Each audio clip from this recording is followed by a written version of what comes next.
Hello అండి, అందరికీ ఎలా ఉన్నారు? బాగున్నారా? నేనైతే చాలా బాగున్నానండి. మీరు కూడా బాగున్నారని అనుకుంటున్నాను.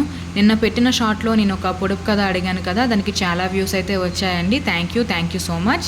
అండ్ కామెంట్ బాక్స్లో అయితే ఎవరు ఆ పొడుపు కథకి ఆన్సర్ అయితే పెట్టలేదు, మేబీ తెలియదు అనుకుంటా. సో నిన్నటి షార్ట్కి ఈ షార్ట్ కంటిన్యూ అనమాట. ఈరోజు నేను నిన్న చెప్పిన పొడుపు కథకి ఈరోజు ఆన్సర్ అయితే ఇవ్వబోతున్నాను. అంటే ఏం ప్రాణి అని అడిగాను కదా పొడుపు కథలో, ఆ ప్రాణి ఎవరో కాదండి, మనమే.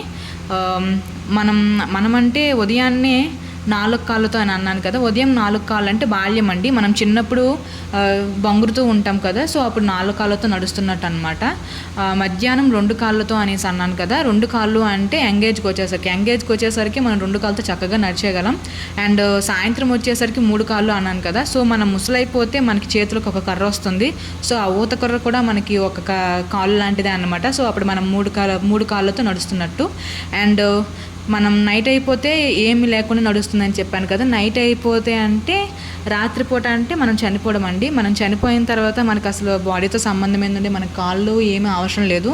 మన ఆత్మ పరమాత్మలో కలిసిపోతుంది. మన బాడీతో మనకు అసలు సంబంధమే ఉండదు. సో ఇదేనండి నా పొడుపు కథకి ఆన్సర్. నా వీడియో నచ్చినట్లయితే please like, share and subscribe my channel. Thank you అండి. Thank you friends. బాయ్.